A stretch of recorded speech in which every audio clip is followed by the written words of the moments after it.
The night she collapsed on the bridge began like a scream trapped in silence, the kind that tears through your chest without making a sound.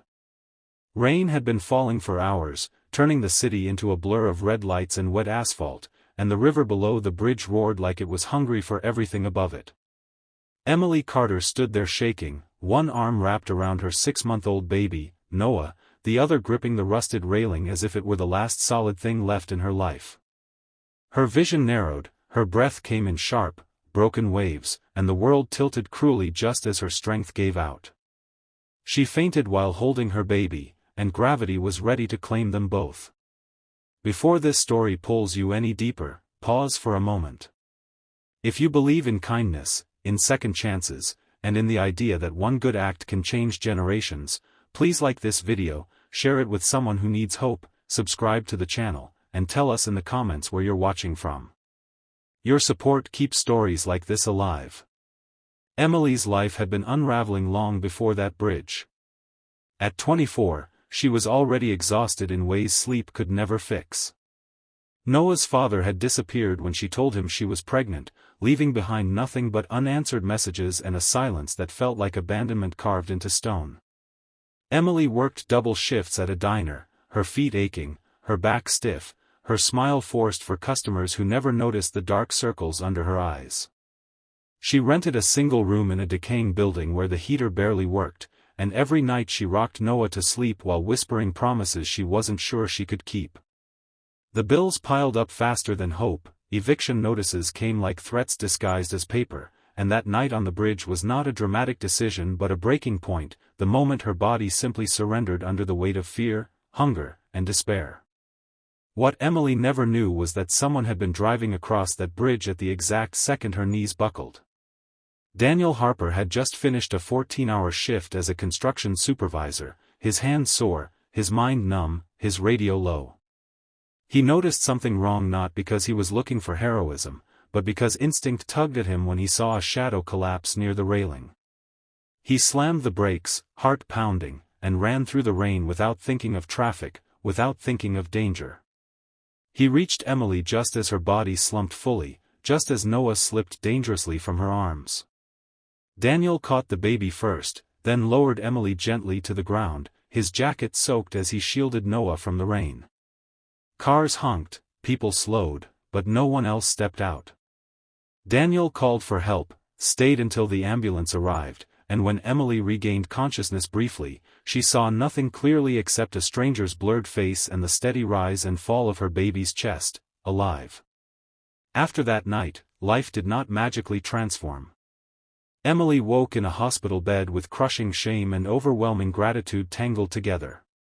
She was connected to social services, offered temporary assistance, and given pamphlets full of resources that felt both helpful and humiliating. Daniel did not vanish into a heroic myth. He visited once to make sure Noah was okay, awkward and unsure, leaving behind his phone number on a scrap of paper she almost threw away. Weeks passed, then months.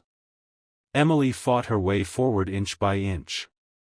She found a small apartment through a housing program, learned to stretch meals, learned how to survive panic attacks that still came in waves whenever she heard rushing water. Some nights she cried silently while Noah slept, haunted by how close she had come to losing everything. One evening, when loneliness pressed harder than pride, Emily called the number she still kept folded in her wallet. Daniel answered, surprised but warm. Their connection grew slowly, not like a fairy tale but like something sturdier, built from shared exhaustion and honest vulnerability. Daniel became a steady presence, sometimes watching Noah so Emily could work, sometimes fixing things around her apartment, sometimes just sitting quietly while she talked about her fears. He never treated her like someone he had saved. He treated her like someone who mattered. Trust did not come easily to Emily, but it came honestly. Years passed the way they always do, quietly while no one is watching. Noah grew into a curious toddler, then a bright-eyed little boy who loved trucks and asked endless questions. Emily went back to school part-time, earning a certification that led to a better job.